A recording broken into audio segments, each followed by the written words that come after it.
Olá, meu nome é Alexandre Henrique, irei iniciar as aulas 45 e 46 do curso de Física 2 e esta será a última aula do curso, se eu não me engano, onde a gente vai falar da última aula de magnetismo. Bom, o que a gente falou até o momento? Na primeira aula de magnetismo, eu falei para você como que surge o magnetismo, tem muita relação com a relatividade. Então você precisa ter um conhecimento geral de relatividade para você entender de fato como que surge o magnetismo. Mas a princípio o que os vestibulares cobram e o que o ensino médio cobra de fato é que quando você tem cargas e movimentos, você gera, quando você tem carga, você já tem um campo elétrico, e quando você tem cargas em movimento, você varia o campo elétrico e você gera um campo magnético perpendicular, onde você tem um campo magnético na vertical e um campo elétrico na vertical e um campo magnético na horizontal, formando um ângulo de 90 graus. Bom, então toda vez que você tiver cargas e movimentos, você vai ter um campo elétrico, um campo magnético. Existem os elementos que já têm um vetor magnético, que são os ferromagnéticos. Existem outros elementos, ou outros átomos, ou outras moléculas que não tem um vetor campo magnético, mas ele pode ser gerado se você aproximar essa molécula a um grande vetor magnético. E tem aqueles dimagnéticos que não geram campo magnético, nem você aproximando ele, nem afastando ele de um campo magnético muito intenso. Bom, eu falei do campo magnético da Terra. A gente sabe que o núcleo da Terra é pastoso e tem uma concentração muito alta de ferro e níquel, que são dois ferromagnéticos. Então, o núcleo da Terra tem um grande vetor magnético, o que faz com que ele gere um campo magnético ao redor da Terra, com suas linhas de indução, sempre saindo do norte e indo para o sul. Portanto, o norte geográfico é o sul magnético e o sul geográfico é o norte magnético. Então, quando você coloca a bússola, ela está seguindo as linhas de indução. Então, se o norte está para cima, é porque ela está vindo com a linha de indução do norte e vai para o sul. Então, se está apontando para cima, é o sul magnético, norte geográfico. Falei também que é impossível a gente dividir um ímã. O ímã não tem como ser divisível, até se chegar em um átomo, ele vai ter a parte sul e a parte norte saindo do sul para o norte e tendo as linhas de indução. Bom, aí na segunda aula eu falei que a força magnética ela é igual a carga multiplicado pelo produto vetorial do campo com a velocidade. A gente não estuda produto vetorial no ensino médio, então a gente tem que a força magnética ela é igual a carga multiplicado pela velocidade e o campo. Bom, isso aqui, a carga tem que estar perpendicular ao campo. Então, tem aquelas três maneiras. Se a carga entrar paralelo ao campo, então se a carga tem uma velocidade, por exemplo, uma carga positiva, entrar com a velocidade aqui para cima, e o campo também está para cima, vetorial, você tem que a força magnética aqui será igual a zero. Bom, se a carga entrar com a velocidade para cima e você tem o campo na horizontal formando 90 graus, você tem que o campo está para cá, a velocidade está para cima, você tem a regra da mão direita, portanto a força magnética vai ser entrando na lousa, e a força magnética vai ser exatamente igual a carga multiplicado pelo campo multiplicado pela velocidade. Bom, e se a carga entrar oblíquo, né? Aqui será o campo, tem um campo horizontal e um campo vertical e uma velocidade formando um ângulo oblíquo menor que 90 graus. Portanto, você vai decompor a velocidade em Vx e Vy, e Vy, a velocidade Vy vai ter a força magnética. Vai ter a força magnética.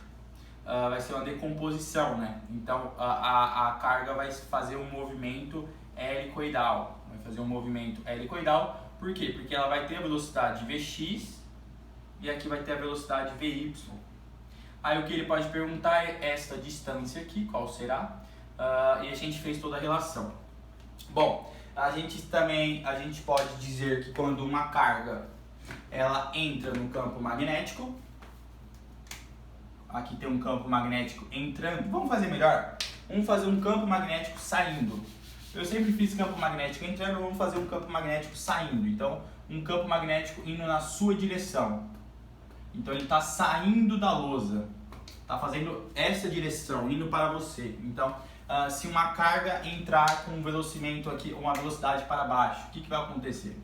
Vamos ver. Se a carga entrar nesse campo com uma velocidade para baixo, uma carga, por exemplo, positiva, uma carga positiva entrando com a velocidade para baixo. Portanto, você tem que... vamos fazer uma carga negativa para a gente ter espaço. Você tem que essa carga sendo negativa, ó, a regra da mão direita, você vai ter o campo indo para você, a velocidade indo para baixo. Vamos fazer uma carga positiva mesmo. Então vai ter uma carga positiva entrando com a velocidade para baixo. Você tem um campo indo na sua direção, a velocidade para baixo. Se é carga positiva, você dá um tapa. Portanto, aqui está a força magnética. Força magnética. Então ela vai fazendo uma curva. E quem está sendo responsável por essa curva, por essa variação na direção e no sentido da velocidade, é a força magnética. Portanto, quando ela estiver, ela vai encurvando, né? Portanto, quando ela estiver aqui, ó, ela vai ter uma força magnética para cima. E ela vai fazer um percurso em torno de um movimento, o ponto central do movimento. Então, a velocidade dela neste momento está para a horizontal. Ó, então, o campo está indo para aí, a velocidade está para cá, então a força magnética para cima. Então, quando ela vai fazer um giro de 360 graus. Então, quando a carga estiver aqui, vai ter uma velocidade para cima. O campo está na sua direção, ok? O campo está na sua direção, a velocidade está para cima, sofre uma força magnética para o centro desse movimento. Então, força magnética para o centro. E aqui está a velocidade, tudo vetorialmente. E aqui a carga positiva aqui em cima, ela vai sofrer uma força magnética para baixo. Por quê? Porque a velocidade está na horizontal, para cá. Ó. Então você tem que o campo está na sua direção, a velocidade está para a sua esquerda, a sua direita, então a força magnética vai ser para baixo. Isso tudo em torno de um centro. O que você tem com isso? Você tem que a força magnética,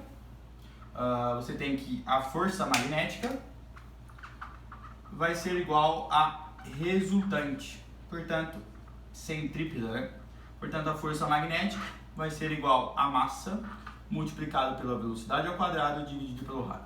Quem é a força magnética? Quando você tem um ângulo de 90 graus perpendicular, vai ser a carga multiplicado pela velocidade multiplicado pelo campo, igual a massa multiplicado pela velocidade ao quadrado dividido pelo raio.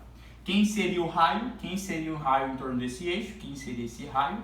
O raio seria exatamente igual a massa multiplicado pela velocidade, que eu vou cortar essa velocidade com a velocidade ao quadrado, dividido pela carga multiplicado pelo campo.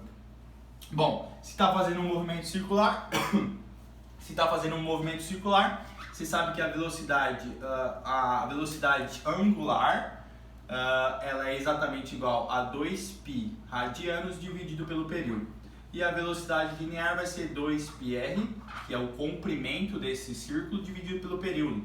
Portanto, a velocidade linear vai ser a velocidade angular multiplicado pelo raio dividido pelo período.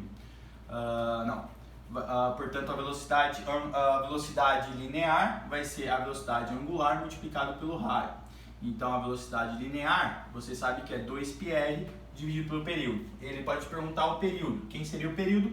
Você vai pegar esta fórmula e substituir na velocidade. Portanto, você tem que o raio é igual a massa multiplicado por 2πr dividido pela a carga multiplicado pelo campo. Então você corta esse R com esse R multiplicado pelo período, né? Esqueci do período.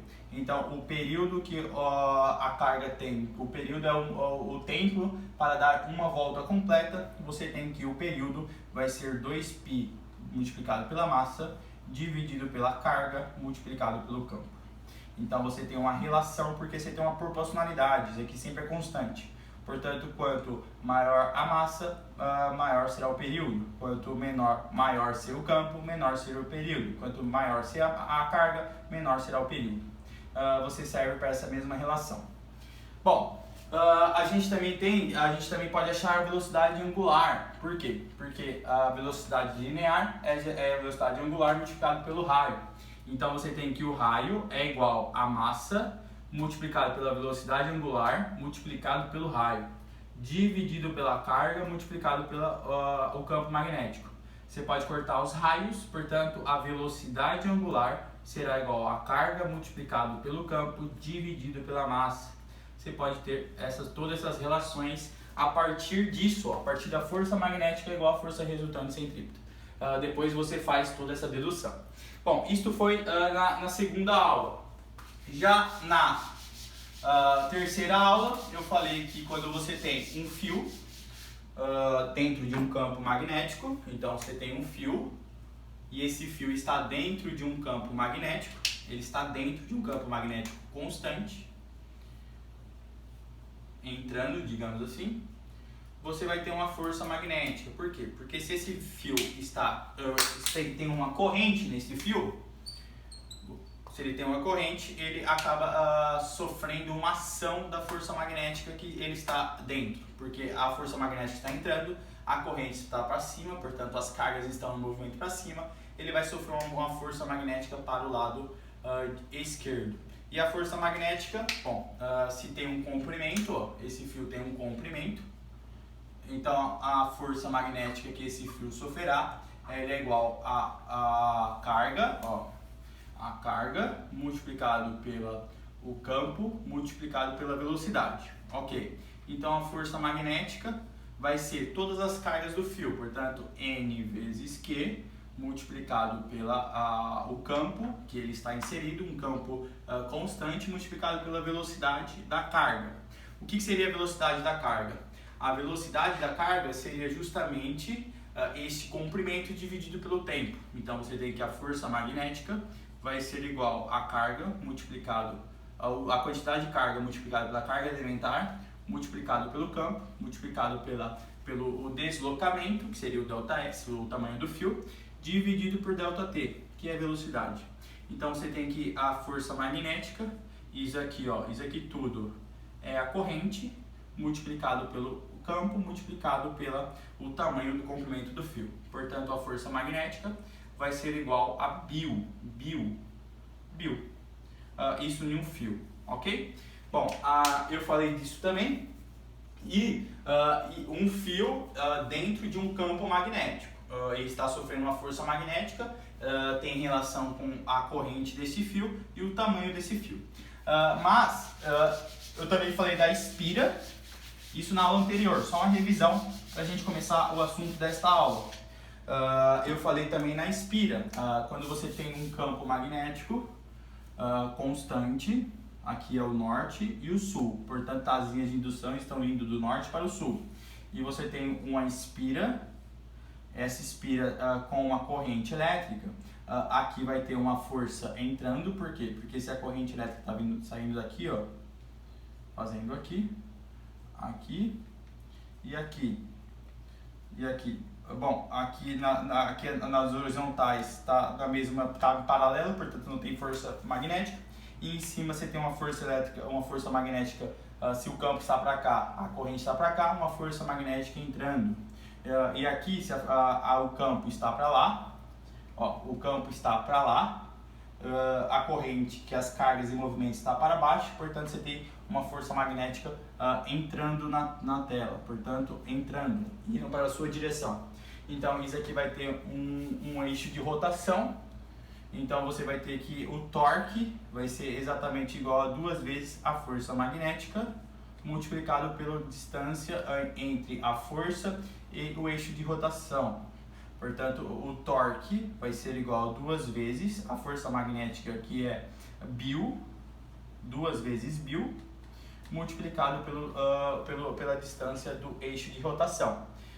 Você tem que a força resultante vai ser 2 vezes Biu. Quem é Biu? Biu é o campo magnético que está constante, multiplicado pela corrente que passa sobre esse fio, multiplicado por esse comprimento L. Ok? Isso é a força magnética de uma espira que esteja com uma corrente elétrica dentro de um campo magnético uniforme. Bom, aí eu falei quando um fio gera o campo magnético e tem um outro fio próximo dele. Então, quando você tem um fio e esse fio ele tem uma corrente, ele está gerando um campo magnético. Então aqui está gerando um campo magnético. E é um campo magnético onde você tem que o campo magnético vai ser uma constante multiplicado pela corrente dividido por 2πr. Quanto mais distante você está do fio, menor será o campo. E eu falei que quando você coloca um outro fio aqui, ó, quando você coloca um outro fio com uma corrente também, ele vai sofrer uma força desse campo magnético. Se o campo magnético está entrando e as cargas estão se movimentando para cima, ele vai sofrer uma força magnética para o lado esquerdo. E essa força magnética, ela vai ser igual ao Biu, ok? Isso aqui tem um comprimento L e a corrente elétrica seria a corrente elétrica 2. Então a força magnética vai ser igual ao campo. Quem é o campo desse fio? O campo magnético é uma constante multiplicado pela corrente do fio 1, que é quem está gerando o campo magnético, dividido por 2πr, multiplicado pela corrente 2, multiplicado pelo comprimento 2, comprimento do fio 2. Se esse fio está com uma corrente elétrica, ele tem cargas e movimentos, portanto ele também está gerando um campo elétrico, em que aqui está entrando e aqui, fazer isso de acordo para esse fio. Aqui está entrando o campo magnético e aqui estaria saindo, né? Então, se tem um campo magnético saindo, tem um campo magnético aqui saindo e a corrente está subindo, você deve ter uma força magnética para a direita. Então, isso aqui é um par de corpos, portanto é uma ação-reação da terceira lei de Newton. A força que 1 gera em 2, a força 2 gera em 1, um par ação-reação. Bom, aí eu falei também neste exemplo, na aula anterior, que você também poderia seria uma aproximação entre dois fios, você vai ter uma força magnética também. Bom, então foi um grande resumo, eu só que eu falei das espiras, né? Aqui está uma espira e dentro dela, se ela for percorrida por uma corrente, dentro dela vão ter duas correntes entrando. Então o campo magnético interno vai ser uma constante multiplicado pela corrente, multiplicado pela quantidade de espiras, dividido pelo diâmetro, que é 2 vezes o raio. E também falei do solenoide, né? O solenoide tem um ferro magnético dentro do solenoide, onde o campo magnético, se está passando por cima, você vai ter que a corrente elétrica está para cima, então está vindo por baixo. Aqui, ó, vai estar a corrente elétrica, então o campo magnético está entrando dentro da espira. Aqui seria o campo magnético. Então, quem seria o campo magnético? O campo magnético seria igual a uma constante multiplicado, isso aqui tem um comprimento, multiplicado pela corrente, multiplicado pela quantidade de espira, que seria a quantidade de espira seria N, ok? Bom, então, dividido pelo comprimento, né? Dividido pelo comprimento. Então, a quantidade de espira dividido pelo comprimento é uma densidade de espiras, que é a quantidade de espiras dividido pelo comprimento em metro. Portanto, o campo magnético dentro da espira vai ser igual a uma constante multiplicado pela corrente multiplicado pela densidade de espiras. Bom, isso aqui foi da aula 2, então foi um grande resumo que a gente fez das três aulas. Bom, nesta aula a gente vai falar de fluxo magnético. Bom, eu espero que nesta aula você compreenda agora a existência da eletricidade para a nossa sobrevivência. Então essa aula será totalmente vinculada com a atualidade, com agora, como você está me assistindo, como você está conseguindo acender uma luz, é justamente pelas leis que a gente vai falar nesta aula, pelas leis de Faraday, pelas leis pela lei de Lenz, se eu não me engano, pelas leis de Lenz.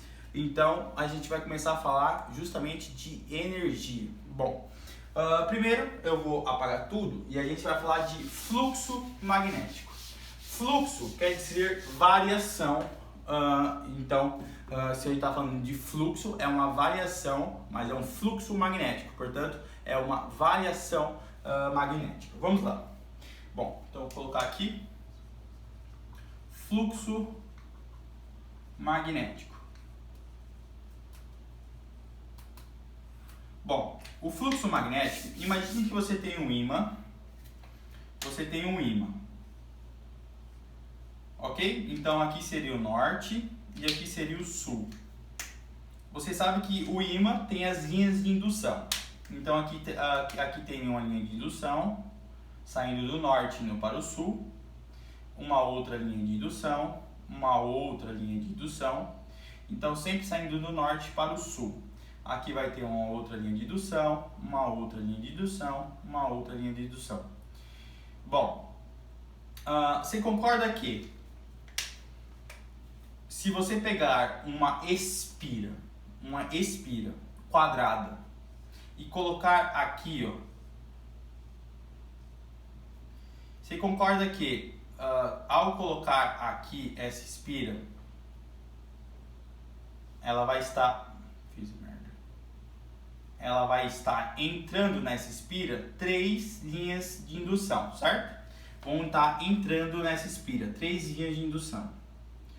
Bom, mas se eu pegar uma outra espira e colocar aqui, você concorda que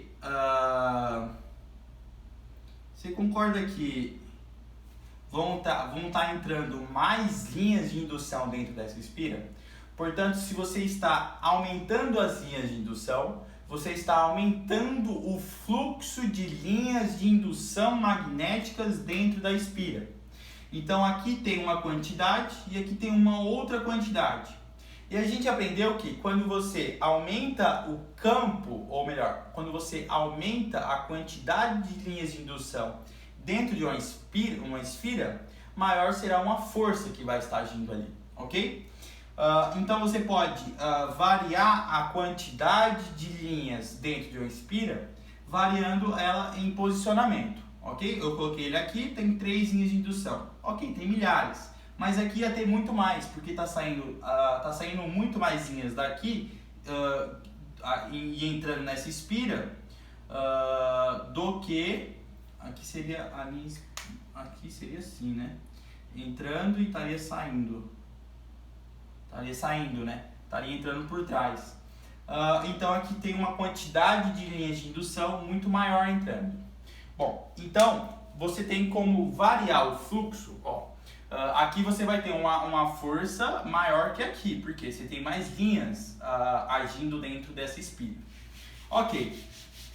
Então, o que é o fluxo magnético? Digamos que o fluxo magnético será, portanto, assim. Você concorda aqui? Se você tem uma espira, aqui você tem uma espira. E essa espira, ela está dentro, e ela está dentro de um campo magnético ela está dentro de um campo magnético com essas linhas aqui, ó. 1, 2, 3, 4. 1, 2, 3, 4. 1, 2, 3, 4. Você concorda que aqui tem uma quantidade de linhas de indução entrando dentro da espira. Portanto, aqui você tem um fluxo de linhas de indução dentro da espira. Você concorda que se eu colocar uma outra espira aqui, ó, e essa espira esteja dentro de um campo onde ela tem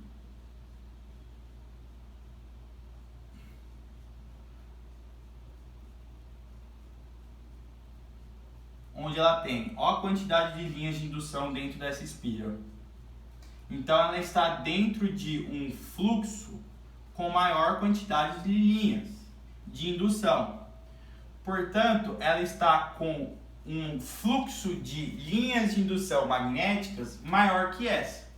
Então, o fluxo de linhas de indução magnéticas é diretamente proporcional ao campo magnético. Por quê? Porque quanto mais intenso for o campo magnético, mais linhas de indução estará penetrando essa espira. Portanto, maior será o fluxo de linhas de indução penetrando a espira. Então, o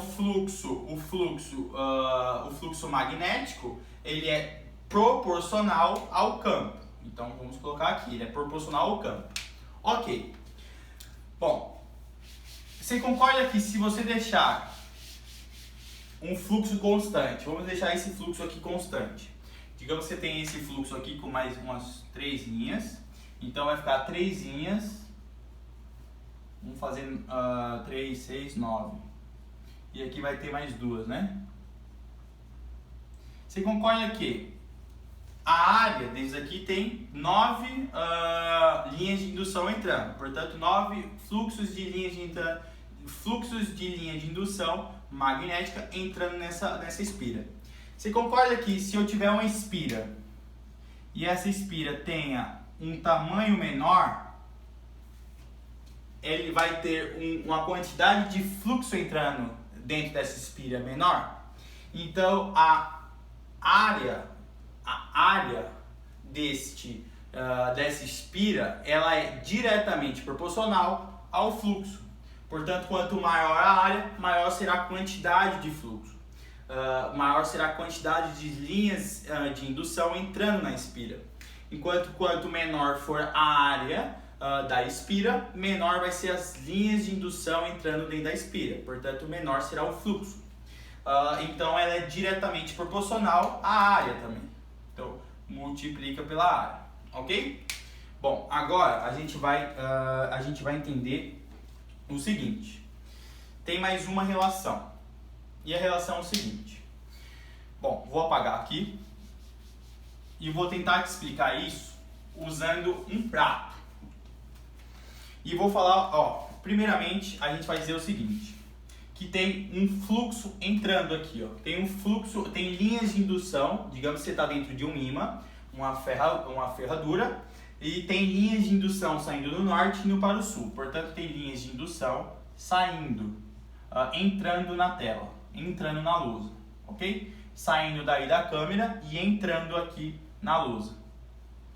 Então, essas são as linhas de indução. Este prato vai ser a minha espira, ok? Este prato aqui vai ser minha espira. Você concorda que quando esse prato... agora eu vou ter que dizer só uma coisa. Tá vendo essa espira? Aqui, digamos que seria uma espira. Isso aqui, é a normal da espira. O que é a normal? É contrário à tendência de penetração. Então, isso aqui seria oco, claro, porque é espira. Mas, digamos que aqui seria a normal dela. A normal seria apontada para cá, certo? Então, aqui seria a normal. Você concorda que quando a normal da espira, então você tem que a normal sempre vai estar apontada para frente. Você concorda que quando a normal estiver paralelo, as linhas de fluxo de indução está entrando na lousa. Então você concorda que quando a normal, que está apontada para cá, está paralelo, aqui seria normal, está paralelo às linhas de indução, a quantidade de fluxo de linhas de indução será máxima, certo? Então, quando o ângulo normal for paralelo com as linhas de campo magnético, tem um ângulo de 0 graus. E você vai ter que o fluxo é máximo, certo? Ok. Então aqui você tem a normal e você está com está paralelo às linhas de indução. Portanto, está com um ângulo de 0 graus. Então, você tem a quantidade máxima de fluxos entrando. Você concorda que se você for variando, vai variando. Você pega o prato, aqui está as linhas de indução, várias linhas de indução. Você tem a normal apontada para frente. E se você for variando isso aqui, você concorda que você vai diminuindo a quantidade de linhas de indução? A quantidade de linhas de indução que está entrando dentro da espira?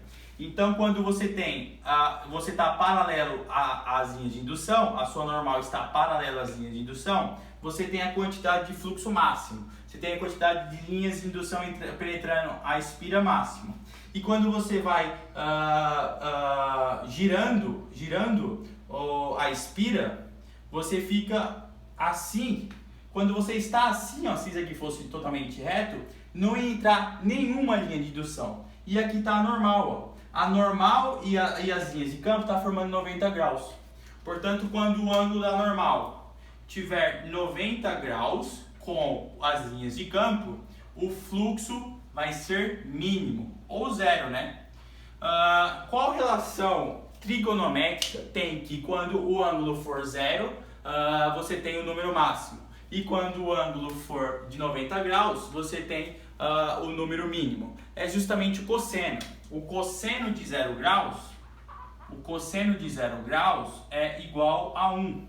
E o cosseno de 90 graus é igual a 0.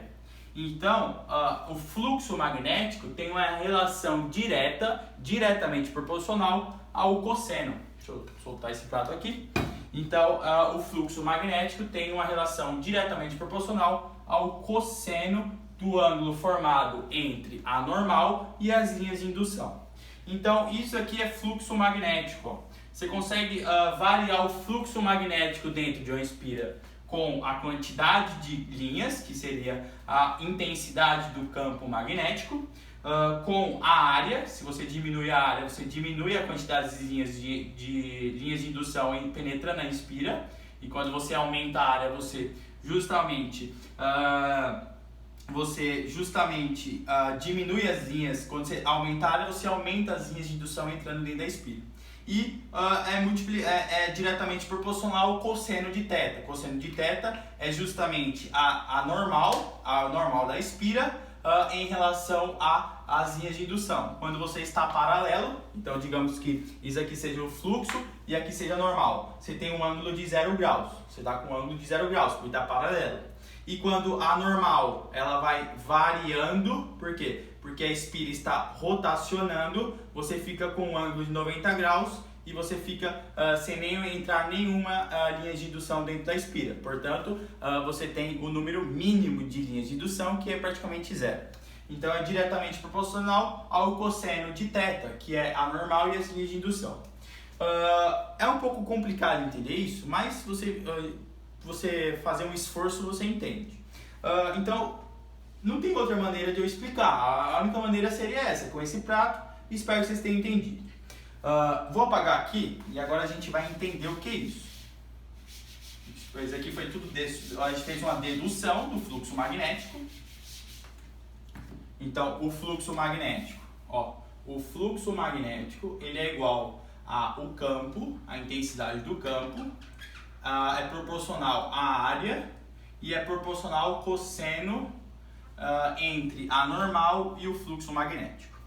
Faraday, um grande cientista no século, acho que foi 19, ele percebeu que quando você varia o fluxo magnético, você consegue uma corrente elétrica. Portanto, quando você quando você tem uma variação no fluxo magnético, você tem a geração de corrente. Então, se você está gerando a corrente, você tem uma força eletromotriz, você tem uma diferença de potencial, você tem justamente uma DDP, você tem uma tensão eletromotriz, né? Uma força eletromotriz. Então, quando você varia o fluxo magnético dividido por um tempo, você tem a geração de corrente elétrica, você tem a formação de uma diferença de potencial. Portanto, você tem uma força eletromotriz. Então, quando você varia o fluxo magnético, você gera uma força eletromotriz. Ó, isso aqui, ó, é fundamental de a gente entender. Bom, aqui do lado de casa tem a hidrelétrica, a Itaipu. O que é a Itaipu? A Itaipu é uma grande hidrelétrica que eles fizeram uma represa. Eles represaram muita quantidade de água, a quantidade de água que é do rio Paraná. E essa quantidade de água, ela está passando por um ducto aqui dentro. E esse ducto, aqui em cima tem uma energia potencial gravitacional da água. Portanto, aqui em cima tem uma energia potencial gravitacional, em que quando ela desce essa altura, por dentro de um tubo, uma tubulação, ela gera essa energia potencial gravitacional, é transformada em energia cinética. Portanto, a energia cinética é justamente energia cinética. Então, aqui você vai ter mgh, por você estar em um desnível de altura. Isso vai ser gerado em uma energia cinética que é mv²/2. Então, a massa você corta, você vai ter que a velocidade final vai ser a raiz quadrada de 2gh. Então, aqui ó, vai ter uma velocidade. Essa velocidade da água, essa energia potencial que foi transformada em energia cinética, aqui ela encontra, vou fazer aqui mais para baixo, ela encontra justamente um moinho. O que é um moinho? Um moinho é aquele negócio, objeto em que tem umas pás, e essa pás, quando a água bate, ele gira essa pá. Então aqui está tendo um movimento circular. E neste moinho está acoplado, ó que interessante, ó, está acoplado a esse moinho justamente, ó, está acoplado a este moinho justamente uma espira. Por que está acoplado a uma espira? Ó, vai estar acoplado a ele a uma espira dentro de um gigantesco ímã. Então aqui dentro está um ímã gigantesco. E esse ímã tem as linhas de indução. Então aqui seria o norte e aqui seria o sul. Então, ó, aqui estaria as linhas de indução, saindo do norte para o sul, ok? Você concorda que quando esse moinho girar e a espira vai girar também? Então, ela vai ser esse prato aqui, ó. Digamos que ela está aqui, ó, acoplada a esse moinho. Quando o moinho girar, ela vai girando também junto com a água. Ela vai girando com a água. E o que está acontecendo? Se aqui, ó, aqui em cima tem o ímã, ó, se aqui em cima tem o ímã e embaixo tem a parte sul e a parte norte, quando a espira estiver assim, ela está com o máximo fluxo, recebendo o máximo fluxo de linhas de indução. Quando o moinho gira, ela vai variando a sua área que está recebendo. Não, ela está variando o cosseno entre a normal e as linhas de indução. Portanto, quando ela está aqui, a normal está paralela às linhas de indução. Quando ela vai girando, ela fica perpendicular, portanto, ela fica sem linhas de indução dentro dela. Aqui ela vai ficar negativo, porque está indo nas costas das linhas de indução, formando paralela máximo. E aqui vai estar mínimo, também que é zero, porque a normal está perpendicular com as linhas de indução. Então, o moinho e a água está servindo justamente para variar a normal, variar o cosseno entre a normal e as linhas de indução. Bom, então, se você está variando o fluxo magnético, porque pelo cosseno, você está gerando uma força eletromotriz, você está gerando uma DDP. E esta variação do fluxo, ela ocorre 60 vezes por segundo. Então ela corre 1 elevado a ela dá uma volta a cada 1 vezes 10 vezes 60 segundos. Então isso aqui tá variando em uma volta em 1 sobre 60 segundos. Então isso aqui está gerando uma força eletromotriz, está gerando uma DDP. Se está gerando uma DDP, está gerando uma corrente. Mas o que é importante a gente falar? Que essa corrente,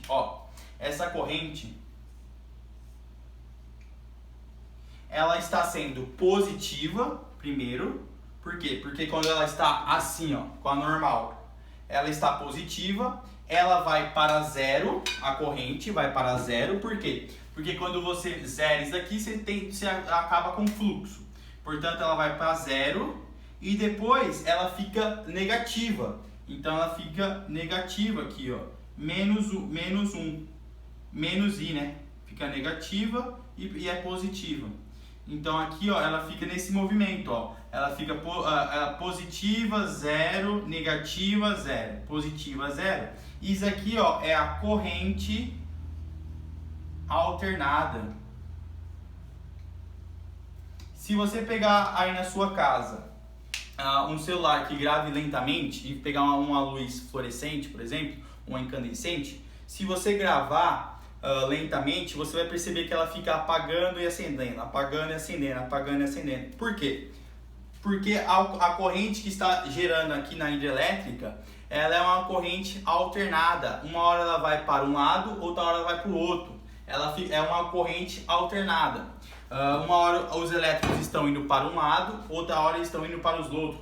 Então a Inspira está fazendo, uma hora ela vai para um lado, a corrente, outra hora ela vai para o outro lado. Então quando você tem movimentação de elétrons, você tem corrente. Quando você tem corrente, você tem uma diferença potencial. É simultâneo. Quando você tem corrente, você tem diferença potencial, e quando você tem diferença potencial, você tem corrente. Então, na sua residência, a sua corrente dentro da sua residência é alternada, por isso que ela fica piscando. Mas eles conseguiram fazer com que essa rotação seja 1 sobre 60, justamente porque quando nossa captação do cérebro, a gente capta justamente com essa frequência, com esse FPS. De 1 sobre 60. Então, se a luz está apagando e acendendo, a gente não percebe. Por quê? Porque quando a gente fecha o olho e acende, ela está acesa. Quando a gente fecha o olho e acende, ela está acesa. Então, a gente acaba percebendo ela sempre acesa. Se ela tivesse com uma diferente frequência, a gente ia perceber uma hora ela apagada, outra acesa. É exatamente essa frequência que a gente nunca percebe ela apagando. Por quê? Porque quando a gente, digamos que a gente pisca, quando a gente abre, vai estar acesa. E quando a gente pisca e abre, ela vai estar acesa. Ela vai estar na mesma frequência que o nosso cérebro consegue captar. Se ela tivesse com menor, a gente ia ver ela apagando e acendendo. E se a gente tivesse com maior também, teria uma hora que a gente ia ver ela apagando e acendendo. É exatamente essas 60 Hz por segundo que a gente consegue observar a luz sempre acesa. Justamente porque tem uma corrente alternada. Isso tem que ocorrer rápido, porque imagine que se esta Inspira demorasse um dia para ter uma rotação, uma meia rotação, portanto 360 graus, teria uma baixa força eletromotriz. Então tem que ser muito rápido essa variação de fluxo para ter uma força eletromotriz, para ter uma diferença de potencial. Bom, então agora você tem a capacidade de entender como que a gente gera corrente elétrica. A gente gera corrente elétrica a partir da queda da água com sua energia potencial, transformando em energia cinética. Essa energia cinética gira um moinho, esse moinho gira uma Inspira dentro de um grande ímã, gera um fluxo magnético, ok? Gera um fluxo magnético, ou melhor, tem um fluxo magnético justamente porque o campo magnético é constante, a área é constante, portanto você está variando o cosseno, que é a normal, e as linhas de indução. Portanto, se você está variando o fluxo, a variação de fluxo por um determinado tempo, você tem geração de diferença de potencial. Portanto, você tem uma corrente elétrica. E essa corrente elétrica é redistribuída para as residências. E é assim que a gente tem energia. Se a gente pegar, por exemplo, uma termoelétrica, o que a termoelétrica faz? Ela pega carvão, queima o carvão, esquenta a água vira vapor. Esse vapor gira esse moinho está acoplado a uma espira dentro de um grande ímã e gera corrente elétrica. Se você pegar uma usina nuclear, o que acontece com a usina nuclear? Você atinge nêutrons no urânio enriquecido, esse urânio enriquecido começa uma reação em cadeia, libera muita energia, esquenta a água vira vapor, esse vapor gira o moinho, esse moinho gira a espira acoplada a esse moinho que está dentro de um grande ímã e gera uma corrente alternada e essa corrente é redistribuída para a sua casa. Se você pega a energia eólica, a energia eólica gira aquelas pás faz girar o moinho, ou melhor, faz girar a própria espira, e essa espira está dentro de um campo magnético, dentro de um ímã, há uma variação do fluxo magnético que gera corrente alternada. Então, a diferença de potencial é igual à variação do fluxo dividido pelo tempo. Quem fez isso daqui? Quem teve essa teoria, quem percebeu isso foi justamente Faraday. Faraday falou que quando você varia o fluxo magnético dentro de uma espira, você gera nela corrente elétrica, ok? Bom, vamos agora falar, se você entendeu isso, eu espero que você tenha entendido de verdade, porque eu expliquei acho que da melhor forma. Eu vou falar agora da lei de Lenz. Essa lei é muito importante. Por quê? Porque quando você diminui o fluxo magnético, a espira, aqui que você vai entender por que vai gerar por que você vai gerar corrente elétrica. Você vai entender por que gera uma corrente elétrica com esta lei de Lenz. Bom, vamos falar agora, eu espero que tenha entendido do fluxo magnético, como que a gente gera corrente elétrica, como que a gente gera a diferença de potencial, como que a gente gera energia para a nossa sobrevivência, pegando energia da água, pegando energia do calor, a energia potencial da água, pegando a energia térmica do carvão, a energia da fissão do átomo de urânio, ou a energia eólica. Agora a gente vai entender como que gera por que gera uma corrente elétrica dentro de uma espira quando você varia o seu campo. Tudo isso acontece porque a espira quer sua estabilidade. Vamos entender isso aqui melhor. Então vamos falar da lei de Lenz. Então, lei de Lenz. O que é a lei de Lenz? Bom, digamos que você tem aqui, vou tentar fazer um desenho de uma espira na horizontal. Então, uma espira que esteja entrando dentro do plano. Então, aqui vai ter uma espira.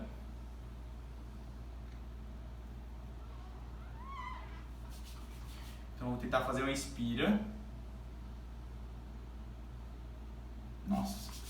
Bom, tentar fazer essa espira o melhor possível para a gente entender isso aqui. Não, tá parecendo um balão.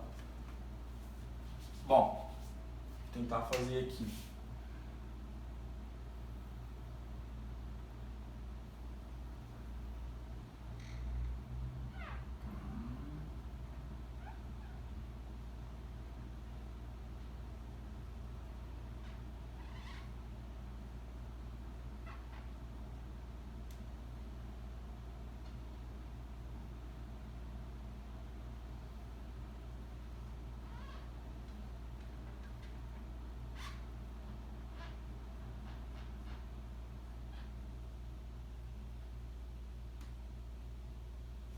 Bom, eu espero que esse desenho dê para você entender que aqui eu vou ter uma espira e essa espira vai estar na vertical.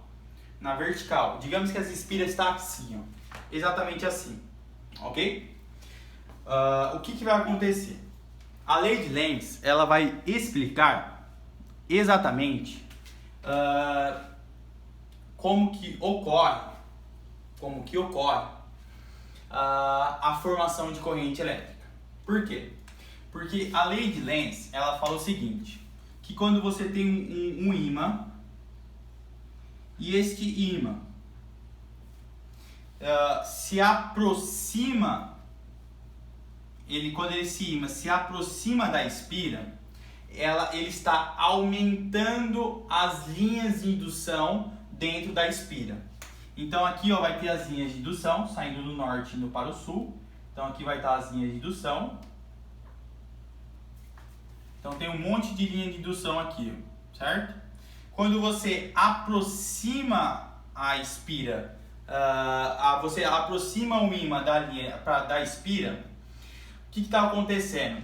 A espira vai querer diminuir a quantidade de linhas. Então a espira ela vai criar uma corrente elétrica justamente para reduzir a quantidade de linhas de indução dentro da espira.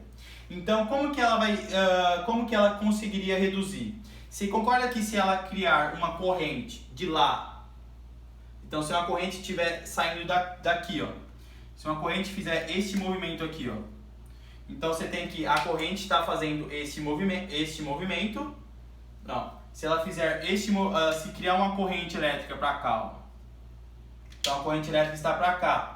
Ela vai criar uma linha de indução para lá. Então, você vai ter que criar uma corrente elétrica nesse sentido. Se você criar uma corrente elétrica nesse sentido, a corrente elétrica é justamente a sua mão. Então, quando ela criar uma corrente elétrica para esse sentido, ela vai criar linhas de indução para cá. Então, aqui vai ser o norte e aqui vai ser o sul. Ela vai fazer com que haja uma repulsão magnética. Então, esse ímã vai se afastar. Quando ele se afastar, ela cria uma corrente nesse sentido. Então vai criar uma repulsão aqui, esse ímã vai se afastar. Mas quando esse ímã se afasta, ele quer que a espira vai querer que retorne para ficar sempre em equilíbrio. Quando ele se afasta, ele vai diminuir as linhas de campo, então a espira vai querer que o ímã se aproxime. Então se ela criou uma corrente para cá, quando o ímã se afasta por repulsão, ela vai criar uma corrente para o outro sentido, para esse sentido aqui, ó. Por quê? Porque quando a corrente é nesse sentido, os campos, então as linhas de campo estão entrando na espira. Portanto, se está entrando na espira, aqui seria o norte e aqui seria o sul. Aí vai ter uma atração do ímã.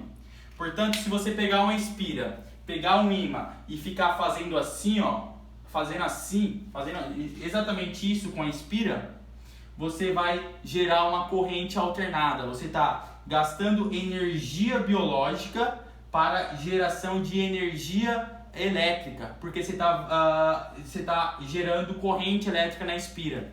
Portanto, se você pegar essa espira e ligar ela aqui a uma luz, ela vai brilhar justamente com esse movimento. Você pega o ímã e fica fazendo isso na espira. Fazendo isso, você está gerando corrente alternada justamente para a quantidade de linhas de indução dentro da espira ser constante. A espira gera corrente elétrica para manter constante a quantidade de linhas de indução dentro da espira. Então, é por isso que gera corrente elétrica. Essa é a explicação. Porque ela quer manter o sistema de linhas de indução sempre constante. Então, quando você aumenta, ela gera linhas de indução fazendo a repulsão. Portanto, vai ser uma corrente para cá. Ó. Se a corrente está para cá, as linhas de indução estão entrando. Imagina que isso seja a espira. Deixa eu fazer melhor aqui com o fone.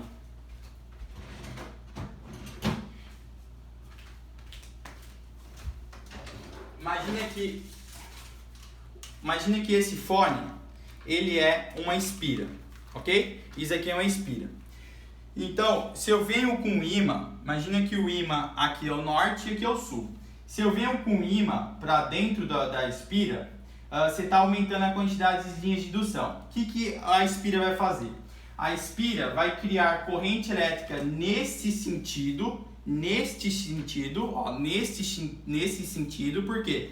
Porque quando ela gera corrente elétrica nesse sentido, o campo magnético dela entra. Portanto, aqui é o norte e aqui é o sul. Então, quando você aproxima a espira, ela gera corrente nesse sentido, para justamente haver uma repulsão contra o ímã. Aí o ímã se afasta. Quando ele se afasta, a espira quer que ele se aproxime. Então ela vai gerar corrente nesse sentido. Por quê? Porque quando ela gera corrente nesse sentido, as linhas de indução estão vindo para cá, está saindo do norte para o sul. Então o sul está para cá, o ímã se aproxima. Então é para manter a quantidade de linhas de indução dentro da espira constante e que gera corrente elétrica. Então quando você pega o ímã e fica fazendo isso, você vai gerar corrente uma hora para esse lado, outra hora para esse lado, outra hora para esse lado, outra hora para esse lado. Então você está gerando corrente elétrica, você consegue acender uma lâmpada. Então você está gastando energia biológica para conseguir energia elétrica. Isso é a lei de Lenz. Espero que você tenha entendido, porque é de extrema importância que quando você tem uma variação do fluxo, aqui você está variando o fluxo justamente com a variação da quantidade pelo campo, né? Pela quantidade de linhas de indução dentro da espira. Então, se você está variando o fluxo, você gera corrente elétrica justamente para manter esse sistema constante. Bom, vamos agora para a força magnética no fio. Muito legal isso, né? Eu acho. Genial. Vamos falar agora da força magnética no fio. Então, força magnética no fio.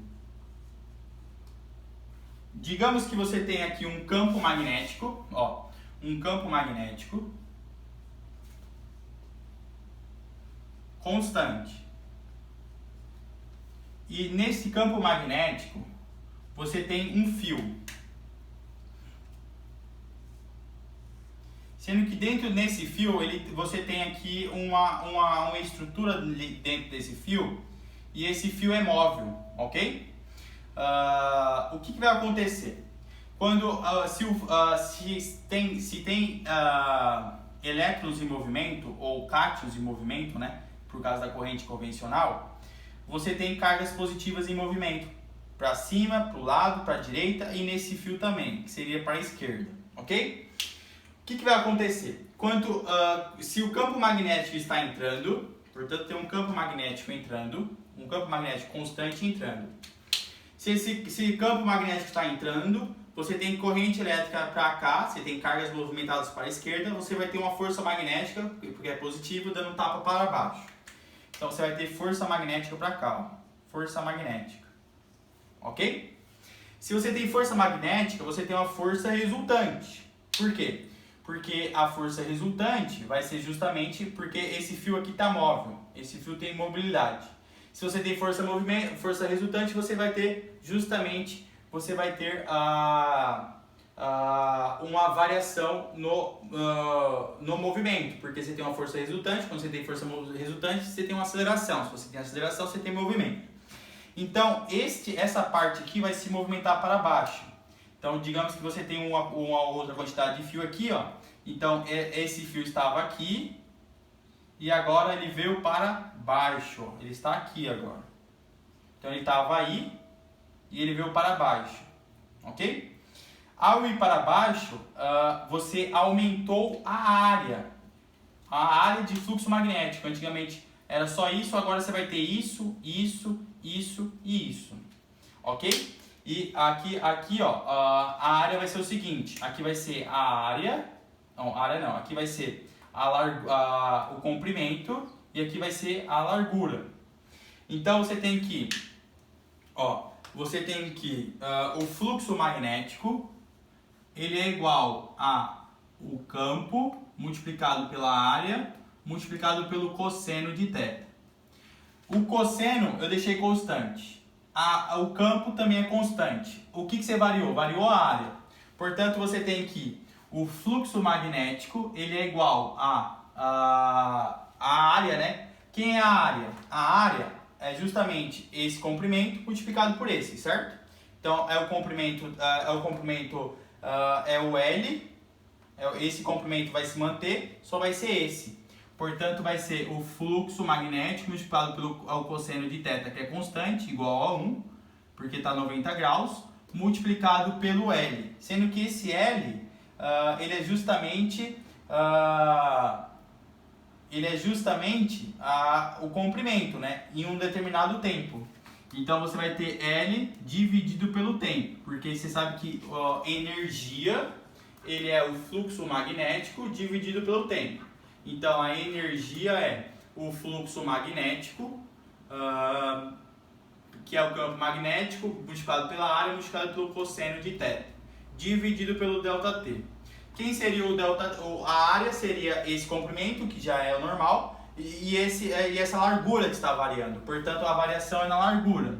Então, você tem que a energia vai ser largura, a largura é o ΔS. Então, ΔS dividido por ΔT é velocidade. Portanto, o campo multiplicado por 1 pelo cosseno de θ, multiplicado pela velocidade. Aqui você tem energia elétrica transformando em energia mecânica. Você tem energia elétrica transformando em energia mecânica. Por quê? Porque vai ficar, a energia vai ser igual ao campo multiplicado pelo L multiplicado pela velocidade. Ok? Então, isso aqui, ó, vai ser a energia, porque você vai ter o aqui vai ser o ΔS. Então, você vai ter que a energia elétrica se transformando em energia mecânica. Como é que você tem isso? O Enem perguntou isso assim, quando você tem um motor elétrico. Quando você tem um motor elétrico, você gera uma corrente elétrica. Esta corrente elétrica vai ser transformada em energia mecânica de movimento. Porque se colocou energia elétrica dentro de um campo magnético, você vai sofrer uma força magnética. E essa força magnética vai ter um deslocamento, portanto vai ter energia mecânica. Então vai ser energia magnética se transformando em energia mecânica. Ok? Portanto, quando você tem um campo magnético e você coloca a energia elétrica, você coloca uma corrente, você sofre uma força magnética, essa força magnética, você tem que a energia elétrica é igual ao campo multiplicado pela largura multiplicado pela velocidade. Ok? Bom, vamos agora para o último assunto, que será transformadores.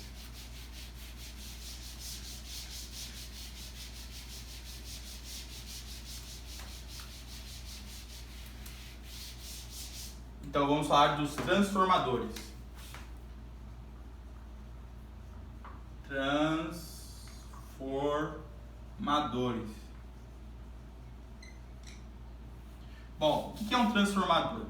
Primeiro, o transformador ele é um eixo de um elemento ou de um objeto ferromagnético. Então, ele é um grande núcleo de ferro. Você tem um núcleo de ferro porque ele é um núcleo magnético.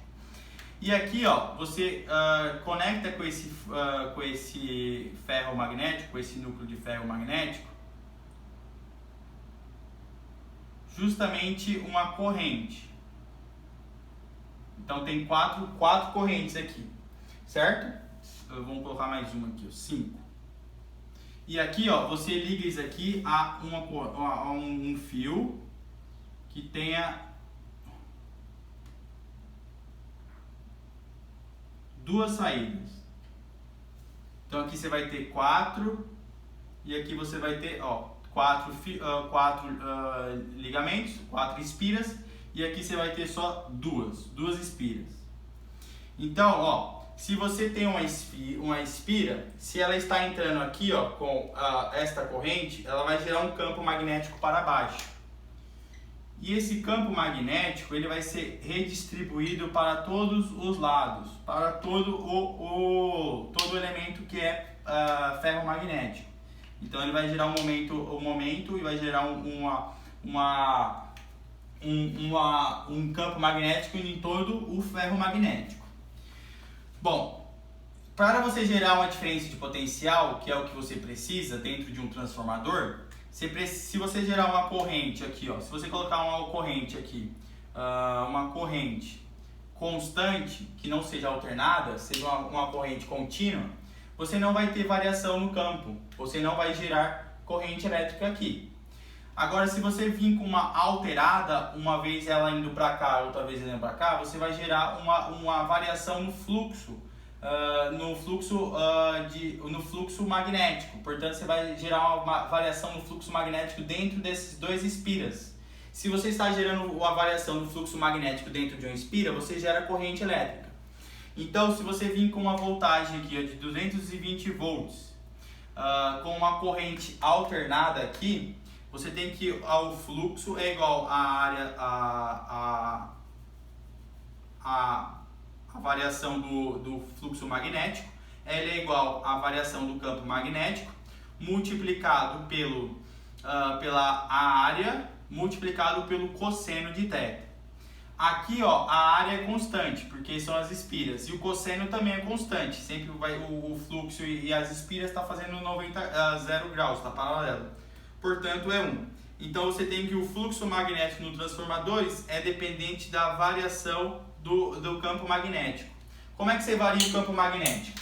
Você vai variar o campo magnético dentro dessa espira justamente com a variação do campo magnético dessa espira. Por quê? Porque quando uma vez a espira tendo os elétrons nesse movimento, ela vai ter um campo elétrico entrando na espira. Então a corrente elétrica está aqui, ela está saindo aqui, ó, ela está vindo para cá e saindo aqui. Então o campo magnético está entrando. E quando a corrente elétrica ser alternada, aí o elétron vai voltar. Então o elétron está vindo para cá, já vai ter um campo magnético para cima. Então uma hora o campo magnético está para cima, outra hora o campo magnético está para baixo. Outra hora o campo magnético está para cima, outra hora o campo magnético está para baixo. Isto está variando o campo magnético dentro dessas duas espiras. E você sabe que as espiras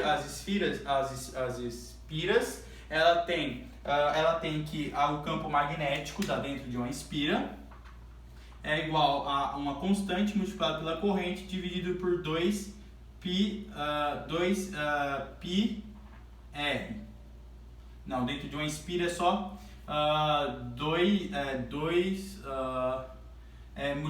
dividido pelo comprimento multiplicado pela quantidade de espiras.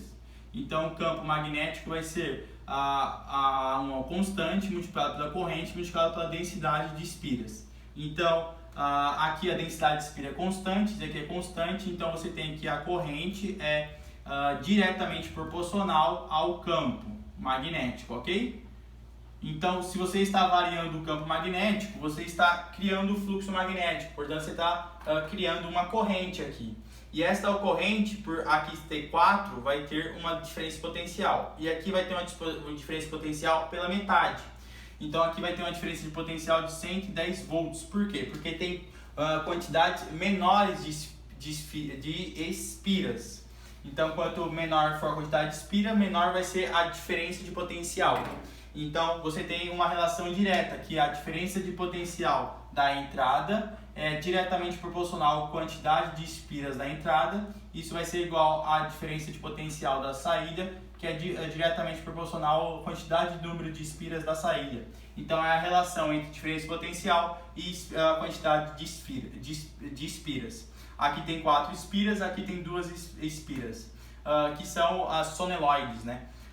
Portanto, é uma relação diretamente proporcional. Quanto maior a quantidade de soleноides, maior vai ser a diferença de potencial. Por exemplo, se aqui fosse 5 e aqui fosse 25 vezes, ia ter uma multiplicação de 5.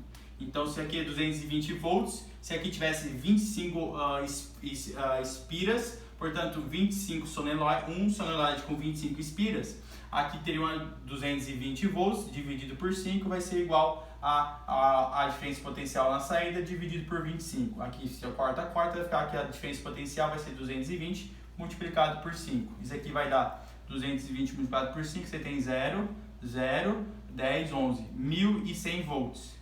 Então é a relação direta pela quantidade de espiras. Por quê? Porque se você varia o campo magnético dentro da espira, você gera um fluxo magnético, justamente pela variação do campo magnético. Então, se você gera um fluxo magnético, você gera uma diferença de potencial, ou você gera uma corrente elétrica pela lei de Lenz, ok? Então a aula por hoje fica por aqui, espero que vocês tenham entendido, até a próxima aula. Essa aula ficou gigante, mas foi a última aula do curso, espero que vocês tenham gostado do curso de Física 2 e até as próximas aulas de Física. Tchau, tchau!